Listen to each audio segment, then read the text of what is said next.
Kumusta po kayong lahat? Ngayon po ay ito po ang aking menu. Welcome po sa aking channel. Ayan po siya. Ang bladder ng yung laman loob ng karnero. Ayan siya. Ang lulutuin po ngayon ay tagine Moroccan food. Ayan po. Makikita nyo. Ano siya, medyo malalaki ang hiwa, kaya dapat hiwain pa siya ng maliliit. At saka yan po ang itlog ng karnero. Ayan, pagsasamahin po yan, lulutuin po natin ngayon ang pangalan ay tagine Moroccan food. Masarap po yan pag maluto na. Ayan, medyo malalaki ang hiwa. Pero okay lang kasi madali naman niya siya maluluto. Ngayon po ay pagsamahin natin yung dalawang yan mamaya.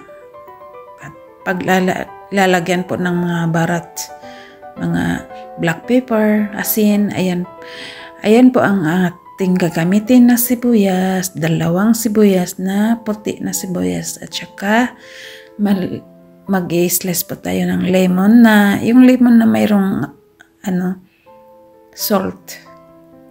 Slice po. Yan dapat nang maliliit masyado para madaling maluto.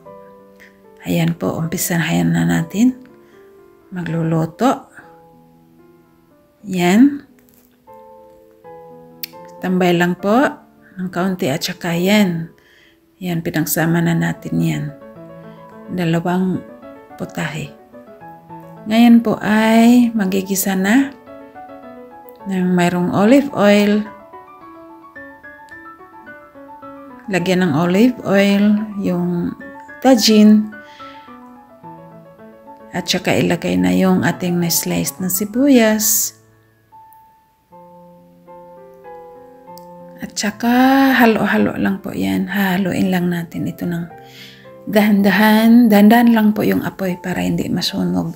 Kasi yung sibuyas ay madali po yan masunog pagka malakas ang apoy. Ayan. Dahan-dahan po nating halo-halo yan. Tsaka lagyan po natin ng asin, ng kaunting asin.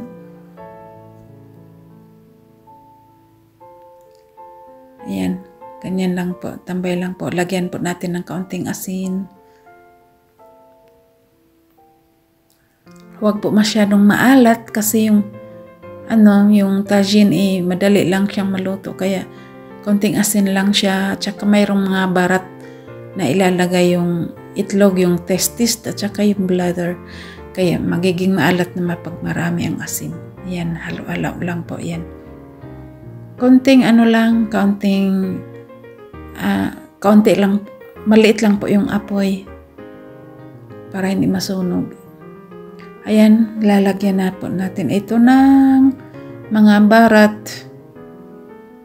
Ayan. Kaunting po yan, kaunting mga barat. Mga paprika. Ayan, ilalagay na po natin dyan yung lemon na maliliit. Na in-slice, maliliit masyado.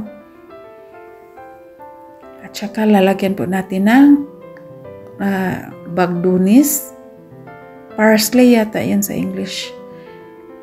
Tsaka kasbara. Yan. Kaunting kasbara, kaunting bagdunis. Lalagyan na po natin ng kamon. Kamin po yan. Kamin at saka black pepper. Kaunti. Half spoon lang po yan.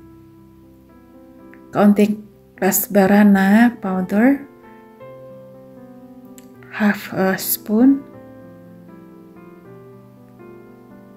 Tsaka yung red pepper at curcum, cumin.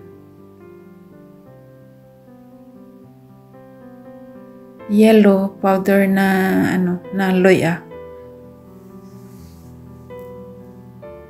Ayan po, paghaluin na natin ito.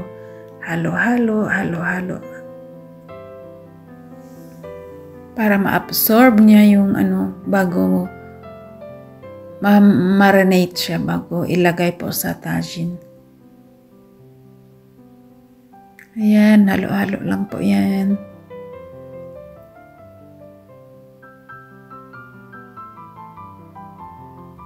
Ganyan lang po. Tapos, ayan, halo-haloin lang po natin itong, yung sibuyas.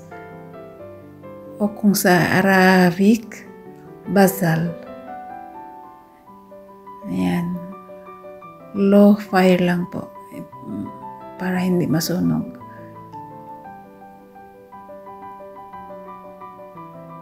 Ayan po.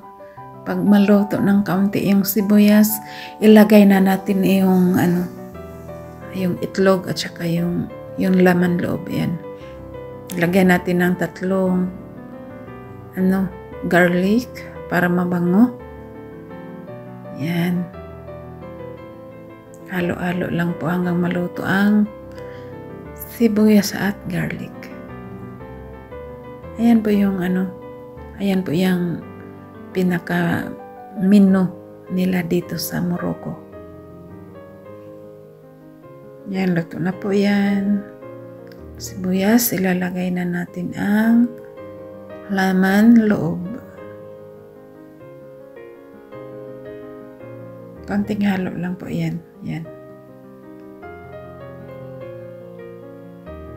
Ilagay na ang laman loob. At hanggang ma-absorb niya yung lasa.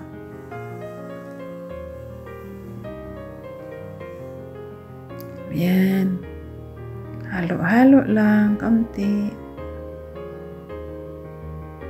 Dahan-dahan haluin kasi ito pong itlog ay madali siyang madaling madurog pagka hindi dahan-dahan ang paghahalo. Malambot na siya.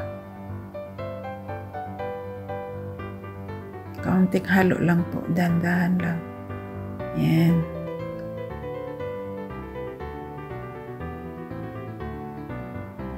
Yan po. Tapos tatakpan na siya. Takpan para maluto. Madali lang siyang maluto.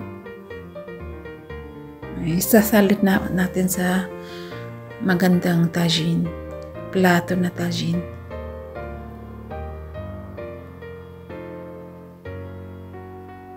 Yan, halo-halo lang. Stir hanggang kaunting luto. Ayan.